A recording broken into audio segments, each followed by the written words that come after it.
to the respected media and my director and my respected co-stars. Good afternoon today. And it's நான் கொஞ்சம் தமிழ் எல்லாம் mix பண்ணி பேசுகிறேன். இன்றைக்கி நம்ம விருந்து அப்படிங்கிற ஒரு படத்தை முடிச்சு we are ready to release the movie on August 29 this month. So இது என்னுடைய technically 4th மலையாளம் மூவி. இதுக்கு முன்னாடி 3 படம் நான் பண்ணியிருக்கேன். அதுக்கப்புறம் இந்த படம் குஞ்ஞானி வரைக்கல் அப்படிங்கிற ஒரு படம் நான் பண்ணதுனால தான் இந்த படம் பண்ணேன். ஏன்னா அந்த படத்தில் தான் நான் ஹரிஷ் சார் மீட் பண்ணேன். 2 பேர் சேர்ந்து ஒர்க் குஞ்ஞானி வரைக்கல். அதுக்கப்புறம் அவர் தான் எனக்கு சொன்னார், ஒரு நல்ல கதை இருக்குது, why don't you listen அப்படின்னு சொல்லி சொன்னார். And then I like him as an actor. He's a very sensible, very nice actor. So அவர் சொல்கிறாருன்னா நிச்சயமாக ஏதாவது நல்லா இருக்கும்னு சொல்லிட்டு then I happen to speak to mister Kandar Devar. And then he narrated me the story with this broken Tamil. And the broken Tamil, I could see the passion in it.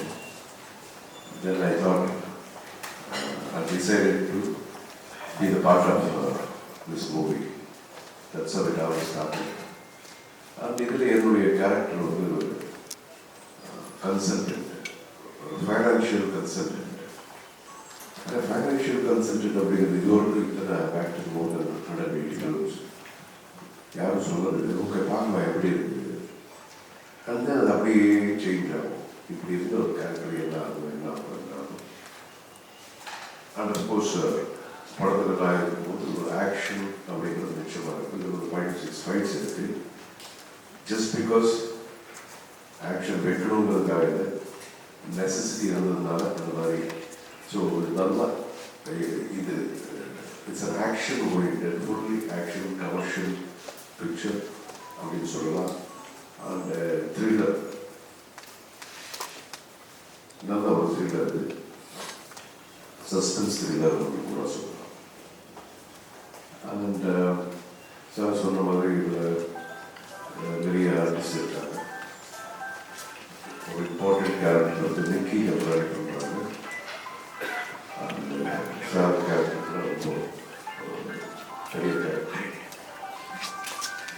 And main இந்த படம் பண்ணதுக்கு reason என்ன, it is not just a commercial film, but it has got some message in it. Picture தியேட்டர்லேருந்து வெளியே வரும்போது ஒவ்வொருத்தரும் feel பண்ணுறாங்க it's a burning issue. இப்போ நம்ம கேரளாவில் மட்டும் இல்லை, நிறைய மாநிலங்களில் நிறைய ஸ்டேட்ஸில் வந்து இது ஒரு பர்னிங் இஷ்யூ. ஸோ அந்த இஷ்யூவை தான் இந்த படத்தில் டச் பண்ணியிருக்கோம். சொல்கிறதுக்கு நாங்கள் வந்து அந்த த்ரில்லரு, ஃபைட்டு, ஆக்ஷன், கமர்ஷியல் பிக்சர்னு சொன்னாலும் பை கிளைமேக்ஸ் நீங்கள் பார்க்கும்போது ஓ இதுக்காக தான் அந்த படத்தில் பண்ணியிருக்காங்க அப்படிங்கிற மாதிரி ஒரு விஷயம் நமக்கு தெரிய வருது. அண்ட் என்னுடைய டைரக்டர் பற்றி சொல்லணும்னா, இது வண்டர்ஃபுல் டெக்னீஷியன். நமக்கு இருக்கிற என்ன இருக்கும், see basically this is not a 50 crore project or 100 crore project. இப்போ நிறைய படங்கள் வந்துட்டு இருக்கு இல்லையா, அந்த மாதிரி கிடையாது. இதுக்குண்டான ஒரு பட்ஜெட் ஒன்று இருக்கு. அந்த பட்ஜெட்டில் எவ்வளோ மினிமம்ல மேக்ஸிமம் எப்படி காட்டணும் அப்படிங்கிறது தான் இவர்கிட்ட கிடைக்கும் இந்த டேரக்டர். ஸோ அவருடைய ஷார்ட் டியூஷன்ஸ் ஆகட்டும், கன்சீவ் பண்ணுற விஷயம் ஆகட்டும், திங்க் பண்ணுற விஷயங்கள் ரொம்ப டிஃப்ரெண்ட்டாக இருந்தது. எனக்கு I really enjoyed working with this film. So நிச்சயமாக கூடிய சீக்கிரத்தில் ஒரு பெரிய ப்ரொஜெக்ட் படம் கூட நம்ம சேர்ந்து பண்ணணும் அப்படிங்கிறத நம்ம பேசிட்டு இருக்கோம். And yes, everything is like action, fights, எல்லாம் different characterization. இதுக்கு முன்னாடி நான் எனக்கு பேசிட்டு ஒரு ஹவுஸ் என்ன it's like there will be so many pillars. ஒரு பில்லரில் வந்து ஹவுஸ் நிற்க விழுது. அந்த மாதிரி ஒவ்வொரு ஆக்டர் ஒவ்வொரு கேரக்டர் இதில் வந்து ஒரு பேர் சொன்னாங்க. சாருடைய கேரக்டர் ஆகட்டும், அதுக்கப்புறம் இந்த பொண்ணு நெக்கி கேரக்டர் ஆகட்டும், எல்லாரும் அவருடைய கேரக்டர் எல்லாரும் வந்து இம்பார்ட்டன்ஸ் இருக்குது. So it has been like very evenly distributed. So that way I'm very, very confident about this picture. தயவு செய்து மக்கள் கொஞ்சம் இந்த படத்தை பார்க்கணும். பார்த்து உங்களுடைய அன்பு ஆதரவு எப்போவும் எங்கள் மேலேயும் எங்களுடைய விருந்த டீம் மேலேயும் இருக்கணும். ஆஸ் இதுக்கு முன்னாடி நான் சொன்ன மாதிரி இது 100 crores ப்ராஜெக்ட் கிடையாது. இது மினிமம்ல இதை மேக்ஸிமம் கொடுத்த முயற்சி பண்ணியிருக்கோம். தயவுசெய்து வந்து படம் பாருங்க. உங்களை வந்து டிசப்பாயிண்ட் பண்ணாது. அது மட்டும் தான் என்னால் சொல்ல முடியும். So thank you so much. உங்கள் எந்த கொஸ்டின்ஸ் எது இருந்தாலும் எனக்கு கேளுங்க. We are here to answer you. It's a wonderful meeting you guys here. And I'm extremely sorry for 5 minutes late. Manichika. And now Harish sir will talk to you. വലിയ സന്തോഷത്തോടെ sir പറഞ്ഞതുപോലെ കണ്ണനോട് കുറച്ച് മുൻപ് തന്നെ ഒരു കാര്യം സൂചിപ്പിച്ചിരുന്നു. ഒരു കഥയുടെ ഒരു ലൈൻ സൂചിപ്പിച്ചിരുന്നു. പക്ഷെ അന്ന് തന്നെ കണ്ണൻ്റെ മനസ്സിലുണ്ടായിരുന്നു എനിക്ക് അർജുൻ സാറിനെയാണ് ഒരു കഥാപാത്രത്തിന് വേണ്ടത്, ഒന്ന് സംസാരിക്കാൻ പറ്റുള്ളൂ എന്നുള്ള ചോദ്യത്തിൻ്റെ ഭാഗമായിട്ടാണ് ഞാൻ സാറിനോട് ഇങ്ങനെ ഒരു കഥയുണ്ട്, അത് സാർ ചെയ്യണം നന്നായിരിക്കും, എൻ്റെ ഡയറക്ടറുടെ താല്പര്യമാണ്. അങ്ങനെയാണ് സാറിലേക്ക് വരുന്നത്. അപ്പോൾ വളരെ നേരിട്ട് സംസാരിച്ചിരുന്ന സാറിന് നമ്മൾ പ്രതീക്ഷിച്ചതിനെക്കാട്ടും വലിയ താല്പര്യത്തോടു കൂടിയാണ് സാറ് ഇതിലേക്ക് പങ്കെടുത്തത്. പിന്നെ സാറിൻ്റെ ഏറ്റവും വലിയ പ്രത്യേകത എന്ന് പറഞ്ഞാൽ മങ്ങാട്ടച്ഛൻ എന്ന കഥാപാത്രം കുഞ്ഞാലി മരക്കാറിൽ ചെയ്യുമ്പോൾ സാറിൻ്റെ അച്ഛനായിട്ടുള്ള കഥാപാത്രമാണ്. സാർ എൻ്റെ മകനായിട്ടാണ് സാർ അഭിനയിച്ചത്. അപ്പം അതുകൊണ്ട് കുറേ സീനുകളൊക്കെ ನಾನು ಅವರು ಏಜ್ ಅವರು ಜಾಸ್ತಿ ಇದ್ದಾರೆ, അവരുടെ മകളായിട്ടുള്ള. അപ്പം അങ്ങനെയുള്ള സംഭവം എനിക്ക് ധാരാളം കിട്ടിയിട്ടുണ്ട്. മമ്മൂക്കിൻ്റെ ചേട്ടനായിട്ടുണ്ട് സാർ, നാരായണൻ്റെ വളർത്തച്ഛനായിട്ടുണ്ട്, ദിലീപിൻ്റെ അച്ഛനായിട്ടുണ്ട്. അപ്പം അങ്ങനെയുള്ള ഒരുപാട് സൗഭാഗ്യങ്ങൾ കിട്ടിയ ആളാണ്. അപ്പം അതുകൊണ്ട് തന്നെ ആ ദിവസങ്ങളിൽ ഒരുപാട് ദിവസം സാറിനോടൊപ്പം പ്രവർത്തിക്കാൻ കഴിഞ്ഞത് വലിയൊരു കാര്യമാണ്. അപ്പം അന്നാണ് നമുക്ക് നേരിട്ട് സാറിൻ്റെ രീതികളൊക്കെ മനസ്സിലാക്കാൻ പറ്റിയത്. അത് വളരെ ഡൗൺ ടു എർത്ത് ആയിട്ടുള്ള ആളാണ്. പിന്നെ ഇതിന് ഏറ്റവും വലിയ പ്രത്യേകത എത്രത്തോളം എക്സ്പീരിയൻസ് ഉള്ള ആളാണെങ്കിലും ഇല്ലാത്ത ആളാണെങ്കിലും അവരോട് ബഹുമാനിക്കുന്ന ഒരു രീതി, ഒരു റെസ്പെക്ട് കൊടുത്തു വാങ്ങുന്ന ഒരു രീതി കണ്ടുപഠിക്കുക. നമ്മുടെ ലാലേട്ടനെയൊക്കെ പോലെ തന്നെ ഇത്ര ഒരു വലിയ രീതിയിൽ റെസ്പെക്ട് ചെയ്തതിന് ശേഷമാണ് സാറ് എല്ലാവരോടും ബന്ധപ്പെട്ടതാണ്. അതിപ്പോൾ സുധീർമൊക്കെ പറയാൻ പറ്റും, എന്നേക്കാളും ജാസ്തി പറയാൻ പറ്റും. അപ്പം അങ്ങനെയുള്ള രീതിയാണ് ഞങ്ങളെ അടുപ്പിച്ചത്. അടുപ്പമാണ് ഇതിൽ ഇത്തരം പ്രവർത്തനങ്ങളിലേക്ക്. ഇപ്പോൾ സാറിൻ്റെ പറഞ്ഞ 4ാമത്തെ മലയാള സിനിമയാണ്. അതിൽ 2ാമത്തെ സിനിമയിൽ ഞാനുണ്ട് എന്ന് പറയുമ്പോൾ അത് എൻ്റെ കൂടെ ഒരു വലിയ ഭാഗ്യമായിട്ട് കരുതുമ്പോൾ ഈ സിനിമയുടെ കഥാപാത്രത്തെക്കുറിച്ച് ഞാൻ കൂടുതൽ വ്യക്തമാക്കുന്നില്ല. കാരണം അത്രയും ഇമ്പോർട്ടൻ്റ് ആയിട്ടുള്ളൊരു കഥാപാത്രമാണ് എനിക്ക് തന്നത്. അത് അധികം ഞാൻ അങ്ങനെ ചെയ്യാത്തൊരു കഥാപാത്രമാണ്. ഒരുപാട് വ്യത്യസ്തമായ മേക്കപ്പും കാര്യങ്ങളൊക്കെ ഉള്ള കഥാപാത്രമാണ്. ഈ ഫോട്ടോയിലുള്ളത് എൻ്റെ സാധാരണ ഫോട്ടോ ആണ്. ഇതല്ല കഥാപാത്രത്തെ നമുക്ക് ഈ മുഖം പക്ഷേ അത് ഹൈഡ് ചെയ്ത് വെച്ചതാണ്. അതുകൊണ്ടാണ് അങ്ങനെ ഒരു സാധാരണ ഫോട്ടോ ഉപയോഗിച്ചത്. അപ്പോൾ അത്രയും വ്യത്യസ്തമായൊരു കഥാപാത്രമാണ്. അതുകൊണ്ടാണ് മറ്റ് ഡീറ്റെയിൽസിലേക്ക് കിടക്കാത്തത്. ഇനി സുധീർ സംസാരിക്കും.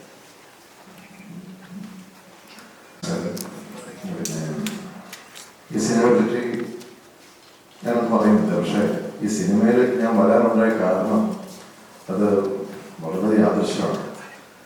എനിക്ക് സുഖമില്ലാതെ ഞാൻ ഹോസ്പിറ്റലിൽ അറിയാം, ഒരു ക്യാൻസർ സർജറി അറിയാവുന്നതാണ്. അപ്പം ഞാനത് അതിൻ്റെ കൂടെ ഈ കീമോതെറാപ്പിയുടെ ഇടയിൽ കോവിഡും കൂടെ വന്നു. മെൻ്റലി ഭയങ്കര ഡിസോർഡറായി. ഞാൻ ഇടയ്ക്ക് വിളിച്ച് സംസാരിക്കുന്ന ഒരു സൗഹൃദമാണ്. കാരണം ഞാൻ സിനിമയിൽ വന്ന കാലം തൊട്ട്, അല്ലെങ്കിൽ സീരിയൽ ആദ്യകാലത്ത് അഭിനയിക്കാൻ തുടങ്ങിയപ്പോൾ തൊട്ട് എൻ്റെ ഏറ്റവും അടുത്ത വെല്ലണ സുഹൃത്തുക്കളിലാണ് കണ്ണത്താളുള്ളത്. ഞാൻ അദ്ദേഹത്തിനെ വിളിച്ച് അദ്ദേഹത്തിനോട് സംസാരിക്കാൻ എനിക്കൊരു ഭയങ്കര പ്ലേ. അപ്പോൾ അദ്ദേഹം പറഞ്ഞു ഒരു പുതിയ സിനിമയുണ്ട്, അതിലൊരു 4 ഫൈറ്റ് അവിടെ ചെയ്യാൻ പറ്റും. അതായത് ഇനി മുന്നോട്ട് എങ്ങനെ യാത്ര ചെയ്യാൻ, ഇനി മുന്നോട്ട് എന്താണെന്ന് അറിയാൻ വേണ്ട ബ്ലാങ്ക് ആയിരിക്കുന്ന സമയത്താണ് അദ്ദേഹം ഈ സിനിമയിലേക്ക് വിളിക്കുന്നത്. ഈ 4 ഫൈറ്റ് ചെയ്യാമെന്ന് ചോദിക്കുന്നതിൻ്റെ അതിൻ്റെ അർത്ഥം തന്നെ നീ ഒരു ഫൈറ്ററാണ്, നീ ഇറങ്ങണം എന്നുള്ളത്.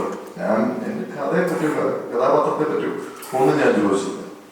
ഞാൻ വന്ന ഉടനെ തന്നെ ഗിരീഷായിട്ടുള്ള ഫസ്റ്റ് ഫൈറ്റ് എടുത്തപ്പോൾ സിനിമയിലേക്കുള്ള ഒരു പിന്നെ ഒരു റീ എൻട്രി പോലെ കരുതിയ ഒരു സിനിമയാണ് സിനിമ. പിന്നെ അർജുൻ സാറിൻ്റെ കൂടെ ഞാൻ അർജുൻ സാറിനെ പോലുള്ള കുറച്ച് പേർക്ക് സിനിമ കണ്ടുകൊണ്ടാണ് ഞാൻ സിനിമ ഇൻഡസ്ട്രിക്ക് വരുന്നത്. കാരണം ഞാൻ ഒരുപാട് ആരാധിക്കുന്ന ഒരു എന്താ പറയാ, അശ്വത് പറഞ്ഞ പോലെ ഡൗൺ ടു എർത്ത് ഒരു മനുഷ്യൻ. അദ്ദേഹത്തിൻ്റെ കൂടെയൊക്കെ ഫൈറ്റ് ചെയ്യാൻ കിട്ടിയൊരു ഭാഗ്യം, അല്ലെങ്കിൽ അദ്ദേഹത്തിൻ്റെ കൂടെ അഭിനയിക്കാൻ കിട്ടും, അതൊരു ഭയങ്കര, എന്നെ സംബന്ധിച്ചിടത്തോളം ഭയങ്കര ഭാഗ്യമാണ്. അത് തന്ന കണ്ണനോട് അത് തീരാത്ത കടപ്പാടുണ്ട്. ഏതായാലും ഈ സിനിമ ജനം ഏറ്റെടുക്കട്ടെ. ഒത്തിരി പേരുടെ എന്താ പറയാ, ഗിരീഷിനെ പോലുള്ളൊരു അദ്ദേഹത്തിനെ പോലുള്ള ഒരാളുടെ ഒരുപാട് പ്രയത്നമുണ്ട്, ഈ പടത്തിൽ ഒരുപാട് കഷ്ടപ്പാടുണ്ട്. അദ്ദേഹം ഒരുപാട് റിസ്ക് എടുത്താണ് ഈ പടം പൂർത്തിയാക്കിയത്. അതുകൊണ്ട് ഈ പടത്തിന്റെ വിജയം അനിവാര്യമാണ്. എല്ലാവരിലേക്കും സിനിമ എത്തട്ടെ, സിനിമ വൻ വിജയമായിട്ട് തീരട്ടെ എന്ന് ഞാൻ ജഗദീശനോട് പ്രാർത്ഥിക്കുന്നു. എല്ലാവർക്കും ഇവിടെ വന്നിട്ടുള്ള എല്ലാ മീഡിയ പേഴ്സണും എൻ്റെ ഒരു സ്നേഹം.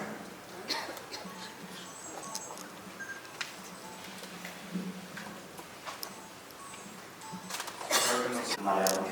So, speaking in Malayalam movie and working in our industry, what is something that you find peculiar? Is it the budget in which we work or the overtime we work? We still can only dream of a Mudarvan. We still don't have that much of budget when it comes to Malayalam cinema. So, what was one thing you found special when it comes to Malayalam industry? Why do you say so? No, Lucifer, they are making a very big budget. There are so many films. You have Kunyari Marikar. It was like almost 100 crore budget movie. Malayalam industry don't see it less. It is big. People from outside, they are like, how about Malayalam film industry? You know, for the reason being, the storytelling, the technicians they have. So, India coming together in Malayalam film industry. Okay. I don't know, that's a budget. No. India budget கூட பெரிய budget பண்றாங்க இல்லையா? பண்றாங்க. நான் வந்து நீங்க பிறக்கிறதுக்கு முன்னாடியே மலையாள இண்டஸ்ட்ரியில் பார்த்துட்டு தான் இருக்கேன். ஸோ எனக்கு புதுசு கிடையாது. அப்புறம் மலையாளம் ஃபேன்ஸ் வந்து நிறைய மக்கள் வந்து என்னை பார்த்துட்டு 1985 ஸோ எனக்கு இது தமிழ் வேறு மலையாளம் வேறு அப்படிங்கிறதே கிடையாது. It's all you know as an actor if there is something exciting because there actors we know only that. எங்கேயாவது எக்ஸைட்மெண்ட் இங்கே இருந்ததுன்னா இப்போ டிஃப்ரெண்டாக இருக்குன்னா language is not the barrier. So I don't see any வேறு புதுசாக வந்து மலையாளம் இண்டஸ்ட்ரியில் நான் வந்து ஒர்க் பண்ணுறேன் அப்படிங்கிற ஃபீல் வந்து நான் கிடையாது. It's as good as mind. புரியுதா? மனசிலாகும். What made you say yes to Vinima? Yeah, the subject, the way the director's confidence, and the characterization, and the elevation of the character. So all these things. Sir, ഈ മലയാള കഥാപാത്രം ഈ financial consultant എന്ന് പറയുന്നത് ഈ അങ്ങനെ ഒരു character വരുന്നതാണ് ശരിക്കും ഈ സിനിമയുടെ മൊത്തത്തിലുള്ള ഒരു പുതുമ. എന്തായിരിക്കും ആളുകൾ ഇതുവരെ കാണാത്ത ഒരു ആക്ഷൻ ഡ്രാമയിൽ പുതിയതായിട്ടൊരു ഉണ്ടാവുക? സ്പോയിലേഴ്സ് ഇല്ലാതെ പറയുകയാണെങ്കിൽ ഇല്ല, അങ്ങനെ ഇതിൻ്റെ ഒരു ടോട്ടൽ കഥയാണ് ഇതിൽ പുതുമ. ക്യാരക്ടർ, ആ കഥ ലീഡ് ചെയ്യാനൊരു ക്യാരക്ടർ വന്നു. അദ്ദേഹം ഒരു ഫിനാൻഷ്യൽ കൺസൾട്ടൻ്റ് ആണ് എന്നതിലുപരി ആ ക്യാരക്ടറിന് അപ്പുറം ഈ സിനിമയുടെ ഒരു പോകുന്ന റൂട്ട് ഇതൊരു സിനിമയാണ്, ഒരു കൊമേഴ്ഷ്യൽ പടമാണ്, വളരെ ഫാസ്റ്റ് പേസ് പറയുന്നത്. അങ്ങനെ അത് പോയി ആ കഥ പോയിട്ട് അവസാനിക്കുന്നത് ഒരു പ്രതീക്ഷിക്കാത്തൊരു സംഭവത്തിലായിരിക്കും. അപ്പോൾ അത് തന്നെ അതാണ് ഒരു കഥയുടെ ഒരു റൂട്ടാണ്. ഈ ആക്ഷന് വേണ്ടിയിട്ട് ഇപ്പോൾ ആക്ഷൻ ടീം അഭിനയിക്കുന്നു, അതുകൊണ്ട് 2-3 ഫൈറ്റ് എക്സ്ട്രാ ആഡ് ചെയ്യാം, അങ്ങനെയൊന്നുമില്ല. സിനിമയിൽ ആവശ്യമുണ്ട് എന്ന് തോന്നുന്നത് മാത്രമാണ് ഫൈറ്റ്. ഒരു ഫൈറ്റ് ഒരു ബിഗിനിങ്ങിൽ വന്നാലും അത് പിന്നീട് എടുത്ത് വന്ന് കറക്റ്റായിട്ട് എന്തിനു വേണ്ടിയിട്ടായിരുന്നു കണക്ട് ചെയ്യുന്നുണ്ട്. അപ്പോൾ അതെല്ലാം വളരെ കൃത്യമാണ്. അതിന് വേണ്ടിയിട്ടൊന്നും ഇതായിട്ടില്ല. ഇങ്ങനൊരു സബ്ജക്റ്റ് ദിനേശ് പണത്തെ എൻ്റെ അടുത്ത് പറഞ്ഞു. അതിനുശേഷം ഞങ്ങൾ ഡിസ്കസ് ചെയ്തു. ഒരുപാട് തവണ കുറച്ച് നാളായിരുന്നു ഈ പ്രോസസ്സ് നടക്കുന്നത്. അതിൻ്റെ ഒരു പ്രോജക്റ്റിലേക്ക് എത്തിയപ്പോഴത്തേക്ക് അനിൽ സാറിനെ പോലെ ഒരാളെ എത്തിയപ്പോൾ അത് കുറച്ചുകൂടെ അത് കഥയും കഥാപാത്രവും കഥയും എല്ലാം കുറച്ചുകൂടെ ഒരു ബൂസ്റ്റപ്പ് ആയി എന്നുള്ളതാണ്.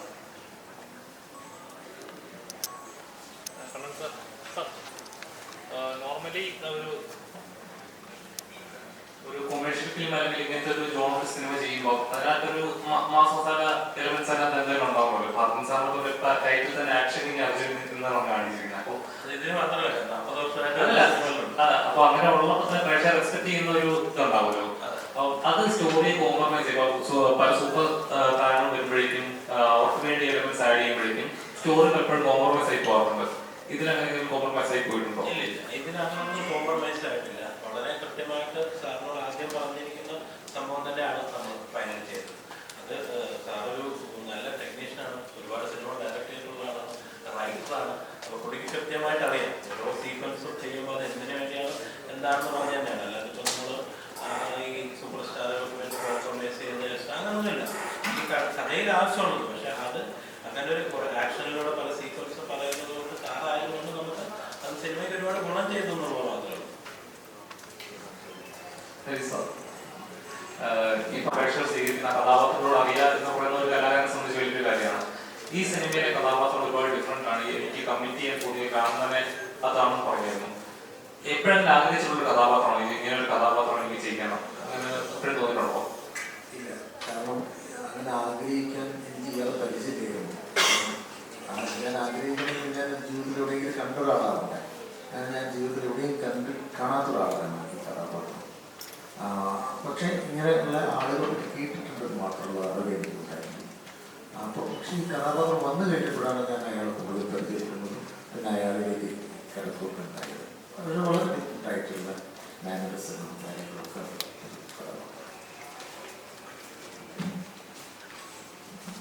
മരക്കാരൽ മങ്ങാട്ടച്ഛൻ ആണല്ലോ, അതായത് അർജുൻ സർ ചെയ്യുന്ന കഥാപാത്രത്തിൻ്റെ അച്ഛനാണ്. ഹരീഷന്റെ ഒരു കഥാപാത്രങ്ങൾക്ക് വേണ്ടിയിട്ട് ഒരുക്കങ്ങളൊക്കെ പ്രിപ്പറേഷൻസ് ഒക്കെ വളരെ പ്രസിദ്ധമാണ്. ഈ തൊട്ട് എല്ലാ സിനിമയിലെയും കഥാപാത്രങ്ങൾ അതിനുള്ള ഒരുക്കങ്ങളെ പറ്റി നമ്മൾ സംസാരിക്കാറുണ്ട്. അപ്പം മരക്കാരൻ്റെ സമയത്ത് അങ്ങനെ ഒരു അവസരം കിട്ടിയില്ല. നമ്മൾ ഇത് ചോദിക്കുന്നത് വിചാരിക്കുന്നു. ഒരു യോദ്ധാവിൻ്റെ അച്ഛനാവുക, യോദ്ധാവ് ആക്ഷൻ കിങ് ആയിട്ടുള്ള ഒരാളാവുക എന്നറിയുക. അദ്ദേഹവുമായിട്ട് പറഞ്ഞിരുന്നു ഞാൻ നിങ്ങളുടെ അച്ഛനാവാണ്, ഞാൻ അതിന് വേണ്ടിയിട്ടുള്ള ഇന്ന മുന്നൊരുക്കങ്ങളൊക്കെ നടത്തുന്നുണ്ട്. മരക്കാരൻ്റെ സമയത്ത് അങ്ങനെ ഒരു കോൺവെർസേഷൻ ഉണ്ടായിരുന്നു നമ്മുടെ ഇടയിൽ. ഇല്ല, അങ്ങനെ മുന്നൊരുക്കങ്ങളെ കുറിച്ചുള്ള ചർച്ചയില്ല. അതിനേക്കാളും ഉപരി ആ കഥാപാത്രങ്ങൾ, 2 കഥാപാത്രങ്ങൾ തമ്മിലുള്ള ബന്ധങ്ങളെ കുറിച്ചൊക്കെ സാറിന് ഞങ്ങൾക്ക് 2 പേരും ഒന്നിച്ചിരിക്കുമ്പോൾ തന്നെ ഡീറ്റെയിൽ ആയിട്ട് കാര്യങ്ങൾ പറഞ്ഞത്.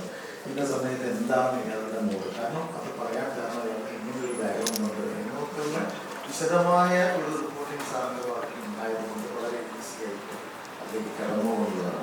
പക്ഷേ ഞങ്ങൾ തമ്മിലുള്ള ആ മകനൊക്കെ ആയിട്ടുള്ള ചെറിയ കുട്ടിയൊക്കെ ആയിട്ടുള്ളൊരു സീനൊക്കെ അതുകൊണ്ട് ആ ഒരു സൈലൻസ് ഒക്കെ അങ്ങനെ നിർത്തി ഇതിന് ശേഷമാണ് സീനൊക്കെ ഷൂട്ട് ചെയ്യുന്നത്. സംഗീതം പോലെ നമ്മളിലേക്ക് മൗനം അങ്ങനെ കടന്നു വരുന്ന ഒരു രീതി.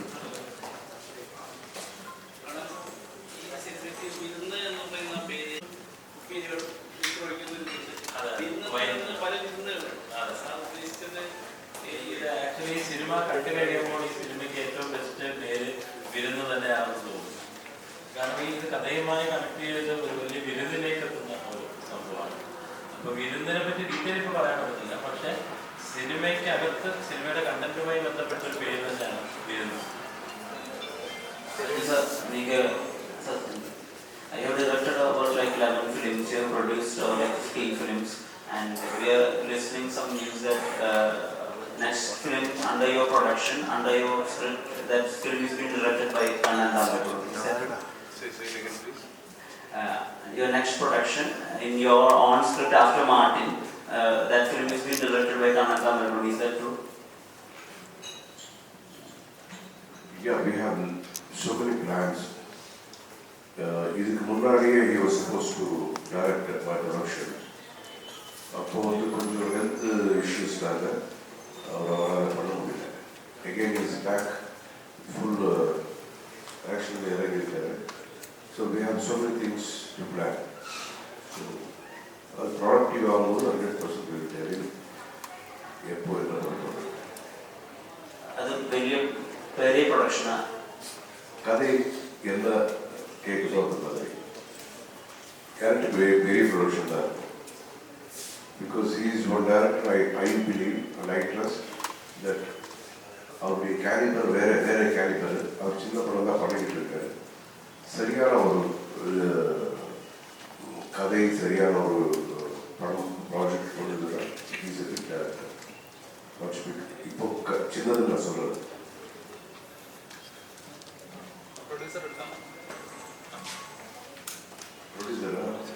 വലിയ പ്രോജക്റ്റ് അർജുൻ സാറിനെ പോലെ ആള് വരുന്നു. അപ്പോൾ എൻ്റെലി മാറുകയാണ്. അപ്പോൾ ഇങ്ങനെ ഒരു സിനിമ ചെയ്യുമ്പോൾ വിചാരിച്ചിരുന്നു ഇത്ര വലിയൊരു ഇതായി മാറും, അല്ലെങ്കിൽ ഇങ്ങനെ ഒരു പ്രോജക്റ്റിന്റെ ഭാഗമാകുമ്പോൾ അങ്ങനെ ഓൾറെഡി ഇപ്പോൾ നമ്മൾ ഒരുപാട് പ്രൊഡക്ഷൻസ് വരാറുണ്ട്, പുതിയ സിനിമകൾ വന്നുകൊണ്ടിരിക്കുകയാണ്. പക്ഷെ പലപ്പോഴും തിയേറ്ററുകൾ നിലനിൽക്കുന്ന വളരെ കുറവാണ്. പക്ഷെ ആദ്യം വരുന്നൊരു പിന്നെ നമ്മൾ കാണാറില്ല. എത്രത്തോളം കോൺഫിഡൻ്റ് ആണ്? കോൺഫിഡൻ്റ് ആണ്. ഒരു സിനിമ ചെയ്യാൻ വേണ്ടിയിട്ട് വന്നതല്ല. ആക്ച്വലി നമ്മുടെ ഇരുന്നാണ് ആദ്യം സ്റ്റാർട്ട് ചെയ്തത് അർജുൻ സാറിന് ഒരു എൻഗേജ്മെന്റ് ഉള്ളത് കാരണം ഫസ്റ്റ് ഷെഡ്യൂളായി. അപ്പം അതിനുശേഷം ഞാൻ വീണ്ടും ഒരു പടം ചെയ്തു. അതിനുള്ളിൽ ഒരു ശുഭദിനം എന്ന് പറഞ്ഞൊരു പടം ചെയ്തു. അത് റിലീസായി. അപ്പോൾ അതുപോലെ അനമ്പായി അതിനിടയിൽ വേറൊരു പടം ചെയ്തു, വരാനെന്ന് പറയും. അതുകൊണ്ട് ഇരുന്ന് നമ്മൾ ഉദ്ദേശിച്ചതിനേക്കാളും അതൊരു ബിഗ് പ്രോജക്റ്റായിട്ട് മാറി, നല്ലൊരു പടമായിട്ട് മാറി. അതുകൊണ്ട് ഒരു പടം ചെയ്തിട്ട് അങ്ങനെയല്ല. എങ്ങനെയുള്ള അർജുൻ സാറിന്റെ സീൻസ് ഉണ്ടായിരുന്നോ? അതെ അതെ, അർജുൻ സാറും നമ്മളുമായിട്ടുള്ള ഞാൻ നിക്കിയൊക്കെ ആയിട്ടുള്ള യാത്ര, അങ്ങനെ ഒരു യാത്രയൊക്കെ ഉണ്ട്. അപ്പൊ അതില് അർജുൻ സാറുമായിട്ട് അഭിനയിക്കാൻ പറ്റിയത് തന്നെയാണ് ഏറ്റവും വലിയൊരു ഭാഗ്യമായിട്ട്. ഈ പടം ചെയ്യുന്നതിനുപരിയായിട്ട് സാറുമായിട്ട് അഭിനയിക്കാൻ പറ്റിയത് തന്നെയാണ് ഏറ്റവും വലിയൊരു ഭാഗ്യമായിട്ട് ഞാൻ കാണുന്നത്.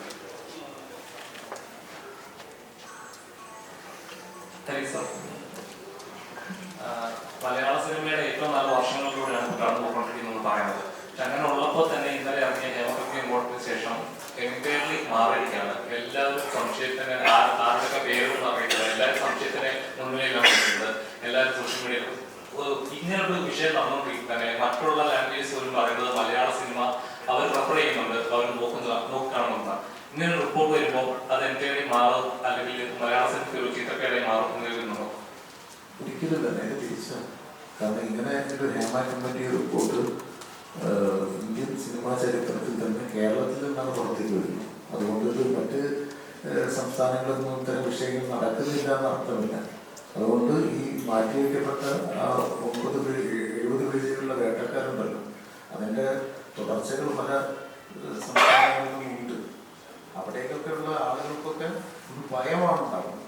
അതുകൊണ്ട് ഇതൊരു വാണിംഗാണ്. കേരളം കൊടുക്കുന്ന ഇന്ത്യൻ സിനിമകൾക്ക് ലോകത്തിന് തന്നെ കേരളം കൊടുക്കുന്ന വാണിംഗാണ്. സ്ത്രീ സുരക്ഷ, അതിൻ്റെ പ്രാധാന്യം എന്ത്, അതിനെങ്ങനെയാണ് ട്രീറ്റ് ചെയ്യേണ്ടത്, വരുന്ന ആളുകളോട് എങ്ങനെയാണ് പെരുമാറേണ്ടതെന്നൊക്കെ സിനിമയ്ക്കൊരു പുതിയ ഭാഷ, പുതിയൊരു ലെസൺ, ഒരു പാഠം കേരളം സംഭാവന ചെയ്യുക. അപ്പം അതുകൊണ്ട് മലയാള സിനിമയെ മാറി വന്ന മലയാള സിനിമ എത്രത്തോളം റെസ്പെക്ട് ചെയ്യുന്നുണ്ടോ ആ റെസ്പെക്ട് ഡബിളായി കൂടുകയാണ്. അങ്ങനെയുള്ള വിലയിരുത്തലുകളാണ് ഇനി വരും ദിവസങ്ങളിൽ വരാൻ പോകുന്നത്. നിങ്ങൾ ശ്രദ്ധിച്ചോളൂ, ഓരോ സിനിമാ മേഖലകളിലും കൃത്യമായിട്ട് മലയാളത്തെ ബഹുമാനിക്കുന്ന രീതിയിലുള്ള റിപ്പോർട്ടുകളാണ് പുറത്തേക്ക് വരാൻ. അത് അങ്ങനെ വരും, അങ്ങനെ സംഭവിക്കും. അതുകൊണ്ട് തന്നെ നമ്മുടെ സർക്കാർ എടുക്കുന്ന നിലപാടുകളെയും ഒക്കെ തന്നെ വളരെയധികം ആളുകൾ ശ്രദ്ധിച്ചു കൊടുക്കും. തീർച്ചയായും റിപ്പോർട്ട് പിന്തുണയ്ക്കുന്നതുകൊണ്ടാണല്ലോ ഞാൻ അങ്ങനെ പറയുന്നത്. സാറിപ്പോൾ 2017 ഇത് കൊടുത്തത്. ഇത്രയും വർഷം എടുത്തു. എന്നിട്ട് പോലും ആളുകളുടെ പേരുകൾ പറയുന്നത് ഉന്നതമുണ്ട്, ഇന്നവരാണ് എന്നൊക്കെയാണ് ഒരു സംശയത്തിനുമില്ല. അങ്ങനെ പറയുമ്പോൾ പലരും നിരപരാധികളാണെങ്കിൽ പോലും അവർ സംശയത്തിന് മുന്നിലാണ് നിൽക്കുന്നത്. ഇങ്ങനെ ഊഹാപോഹങ്ങളില്ലാതെ കൃത്യമായ പേരുകൾ പറയുവാണെങ്കിൽ തന്നെ പകുതി കാര്യങ്ങൾ ക്ലാരിറ്റി വരില്ലേ? അതുകൊണ്ട് കാരണം ആഗ്രഹമുണ്ടോ? തീർച്ചയായിട്ടും ഇരകളുടെ സ്വകാര്യത മാനിക്കുന്നത് നമുക്ക് ഓരോരുത്തർക്കും മനസ്സിലാക്കാം. അതിനെ നമ്മൾ എല്ലാവരും ഉൾക്കൊള്ളും. അതോടൊപ്പം ആ പേജുകളുടെ വരികൾക്കിടയിലുള്ള വേട്ടക്കാരുണ്ട്, അവർക്കെതിരെ നിയമം കൃത്യമായ നടപടി എടുത്തേ പറ്റും. അല്ലെങ്കിൽ പറഞ്ഞ പോലെ ഒരുപാട് നിരപരാധികളായ മനുഷ്യർ, സിനിമയിൽ ആത്മാർത്ഥമായി പ്രവർത്തിക്കുന്ന മനുഷ്യർ, സിനിമയെ സ്നേഹിക്കുന്ന മനുഷ്യരൊക്കെ ഇങ്ങനെ വിരൽ അവസ്ഥയിലേക്ക് പോകും. അതൊന്ന് ഇത്തരം ആളുകൾ ആരാണ്? അത് വളരെ കുറച്ചേ ഉണ്ടാവുള്ളൂ. നമുക്കൊക്കെ അറിയാം. ആ ആളുകളെ ലേക്കുള്ള നടപടികൾ എടുക്കണം എന്ന് തന്നെയാണ് അഭിപ്രായം.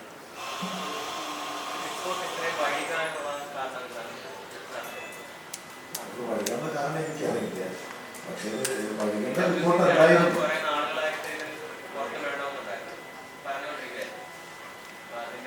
അതെന്തുകൊണ്ടാണ് ഇത്രത്തോളം വൈകിപ്പിച്ചത് എന്നുള്ളത് വൈകിപ്പിച്ച ആളുകളാണ് മറുപടി പറയുന്നത്. പൊതുസമൂഹത്തോട് പറയേണ്ടത് എന്തിനാണ് ആരെയും പേടിക്കുന്നത്? ഇത്രയും നല്ല റിപ്പോർട്ട് എന്തിനാണ് ഇത് ഭയക്കുന്നത്?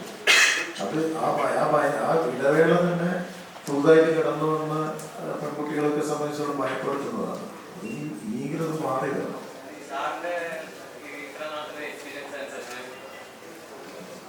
ഇത്തരത്തിലുള്ള ഒരു മലയാള സിനിമയിൽ നടക്കുന്നതായിട്ട് തോന്നുന്നത് നമുക്കറിയാലോ. നമ്മുടെ ചുറ്റുവട്ടത്ത് നടക്കുന്ന ജീവിക്കുന്ന സാമൂഹിക ചുറ്റുപാടുകൾ എന്ന് പറഞ്ഞാൽ വളരെ ലൈംഗിക ദാരിദ്ര്യം പിടിച്ചൊരു സ്ഥലത്താണ് നമ്മൾ ജീവിക്കുന്നത്.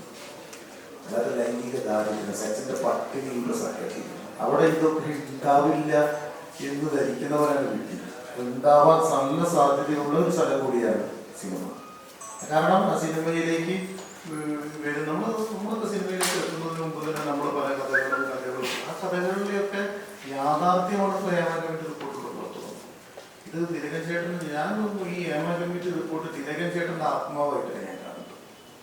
ആ മനുഷ്യൻ ഇതൊക്കെ എന്നോ പറഞ്ഞിട്ടുണ്ട്. ഈ ഒരു പവർ കമ്മിറ്റിയെ കുറിച്ച് പരാമർശിക്കുന്നുണ്ട്. ആ പവർ കമ്മിറ്റിയെ കുറിച്ച് ആ പേരല്ലെങ്കിലും ഇന്ന ആളുകൾ കൃത്യമായി ഇത്ര എണ്ണം വരെ പറഞ്ഞിട്ടുണ്ട്. ഈ ഏമാ കമ്മിറ്റി തിലകൻ ചേട്ടൻ്റെ ഉണ്ടാവുന്ന ജീവൻ കിട്ടിയ പോലെയാണ് എനിക്ക് തോന്നുന്നത്. അതുകൊണ്ട് അതിലേക്കൊക്കെ വരട്ടെ. ഈ സർക്കാരാണ് നിലപാടുകളിലൂടെയാണ് കാര്യങ്ങൾ ഉദ്ദേശിച്ചു വരുന്നത്. ഹേമ കമ്മിറ്റി വന്ന സമയത്ത് അമ്മയുടെ പ്രതികരണം പഠിച്ചിട്ട് പറയാമെന്ന രീതിയിലായിരുന്നു. ഇതിനോട് എന്താണ് പ്രതികരിക്കുന്നത്? ഭക്ഷണത്തിന് അശ്ലീലത പഠിച്ച് പരീക്ഷ എഴുതാൻ ആരും ക്ഷണിച്ചിട്ടില്ല. പഠിച്ച് പരീക്ഷ എഴുതി മാർക്ക് കൊടുക്കുന്ന ഏർപ്പാടല്ല. എന്താ പഠിക്കാൻ പറ്റും? 4 വർഷം കഴിഞ്ഞ് പൂർത്തിവെച്ച് റിപ്പോർട്ട് കൃത്യമായിട്ട് ഏതൊരു മനുഷ്യന് സിമ്പിളായിട്ട് മനസ്സിലാവുന്ന കാര്യങ്ങൾ ഇനിയെങ്കിലും ഈ സംഘടനകളുടെ നേതൃത്വത്തിൽ ഇരിക്കുന്നവർ, സംഘടനകളുടെ എല്ലാവരെയും ഇത്തരം വിഷയങ്ങളൊക്കെ അഡ്രസ്സ് ചെയ്യാൻ പഠിക്കണം. നേരെ നിന്ന് അഡ്രസ്സ് ചെയ്യാൻ പഠിക്കണം. ഇനി ഇങ്ങനെ മാറി പോകാം. അപ്പോഴേ നമ്മുടെ സുഹൃത്തുക്കളൊക്കെ തന്നെയാണ് എല്ലാവരും നമ്മളൊക്കെ സഹായിക്കുന്ന ആളുകൾ തന്നെയാണ്. പക്ഷേ ഇത്തരം സംഘടന എന്ന നിലയിൽ വിഷയങ്ങളൊക്കെ അഡ്രസ്സ് ചെയ്ത് പഠിക്കണം. സാർ, അതിനകത്തുന്ന റിപ്പോർട്ടിനകത്ത് സ്ത്രീകളുടെ സിനിമയിലുള്ള പ്രാധാന്യത്തെ കുറിച്ച് കാണിച്ചിട്ടുണ്ട്. പക്ഷേ ലീഡ് റോൾസ് വരുന്നവർ വളരെ വിരളമാണ്. ബാക്കിയുള്ള രാജ്യങ്ങളിൽ പോലും സ്ത്രീകൾക്ക് പ്രാധാന്യം കൊടുക്കുന്ന, ലീഡ് റോൾ കൊടുക്കുന്ന ഇതിലൊക്കെ പെർസെൻറ്റേജ് കാണിച്ചിട്ടുണ്ട്. മലയാള സിനിമ അല്ലെങ്കിൽ ഇന്ത്യൻ സിനിമകളിൽ വളരെ കുറവാണെന്നുള്ള ഇതിലാണ് കാണിച്ചിരിക്കുന്നത്. അതിൽ വിശ്വസിക്കുന്നുണ്ടോ? സ്ത്രീകൾക്ക് പ്രാധാന്യം കുറവാണ്, അല്ലെങ്കിൽ ലീഡ് റോൾസ് കിട്ടുന്നില്ല, അംഗീകാരങ്ങൾ കിട്ടുന്നില്ല എന്ന് വിശ്വസിക്കുന്നുണ്ടോ? അതിന് കാരണക്കാർ നമ്മളും കൂടിയല്ല. വർഷങ്ങൾക്ക് മുമ്പ് ആദാമിന്റെ ഭാര്യയിൽ നിന്ന് സിനിമ ഇറങ്ങിയ സ്ഥലമാണ്. അങ്ങനൊരു സിനിമ ഇന്ത്യൻ ലോക സിനിമാ ചരിത്രത്തിന് അപൂർവമായ ഒരു സിനിമയാണ്. ആ സിനിമയുടെ ക്ലൈമാക്സ് ഓർമ്മയുണ്ട്. ഒന്നുകൂടെ പറയാം. കാണാത്തതും കേൾക്കാത്തതുണ്ടെന്ന് വിശ്വസിച്ചാണ് പറയുന്നത്. ഒരു പറ്റം സ്ത്രീകൾ റെസ്ക്യൂ ഹോമിൽ നിന്ന് പുറത്തേക്ക് ചാടുകയും സിനിമ ഷൂട്ട് ചെയ്തുകൊണ്ടിരിക്കുന്ന ബേബി ജോർജിനെയും ക്യാമറയെയും സംഘത്തെയും തട്ടി മാറ്റി ഓടുകയും ചെയ്യുന്ന ക്ലൈമാക്സ്. അങ്ങനത്തെ ഒരു ക്ലൈമാക്സ് ലോക സിനിമാ ചരിത്രത്തിൽ ഉണ്ടായിട്ട് അത്തരം സിനിമ ഉണ്ടാക്കിയ, വിപ്ലവകരമായ സിനിമ ഉണ്ടാക്കിയ നാടാണ്, മണ്ണാണ് കേരളം. അവിടെ ഇരുന്നിട്ടാണ് നിങ്ങൾ ഈ ചോദ്യം ചോദിക്കേണ്ടി വരുന്നു എന്ന് പറയുന്നതാണ് നമ്മൾ മുന്നോട്ടാണോ പിന്നോട്ടാണോ തോന്നുന്നത്. തീർച്ചയായിട്ടും ഈ ആണുങ്ങളുടെ ഫൈറ്റാണ് എപ്പോഴും കണ്ടത്. എന്തുകൊണ്ട് സ്ത്രീക്കൊക്കെ കമേഴ്സ്യൽ സിനിമ വരുമ്പോൾ കണ്ണനോടൊക്കെ ഞാൻ ആവശ്യപ്പെടുകയാണ്, എന്തുകൊണ്ട് സ്ത്രീക്ക് കുറച്ച് ഗുണ്ടകളൊക്കെ അടിച്ചവർത്തിക്കുന്നത്, കുറച്ച് ഫൈറ്റ് ആളുകൾ കാണില്ലെന്നുണ്ടോ? കാണും. സ്ത്രീകളൊക്കെ ഫൈറ്റൊക്കെ ചെയ്യണം. സ്ത്രീകളൊക്കെ അങ്ങനെയൊക്കെ മാറും. കമേഴ്സ്യൽ സിനിമ അങ്ങനെയും ചെയ്യാമോ? സ്ത്രീകളെ ഫൈറ്റ്. കാരണം എന്താ, നമ്മൾ അച്ഛന്മാരെ അടി മാത്രം കണ്ടുള്ളൂ. നമ്മൾ അങ്ങനെ ജീവിക്കും. നമ്മൾ അമ്മമാരെ അടിപോലെ ശരിക്കും കണ്ടിട്ടില്ല. കാലം മാറും, തരും. നമ്മളെ പെങ്ങന്മാരും അമ്മമാരൊക്കെ ഇറങ്ങി അടിക്കുന്ന ഒരു കാലത്തേക്ക്, പുതിയ സാഹചര്യത്തേക്ക് വരുമ്പോൾ ആ സിനിമയ്ക്കൂടെയുള്ള പ്രസക്തി നമുക്ക് മനസ്സിലാക്കും. കൂടുതൽ വീഡിയോസിനായി B4 Blaze ഫോളോ ചെയ്യൂ, സബ്സ്ക്രൈബ് ചെയ്യൂ.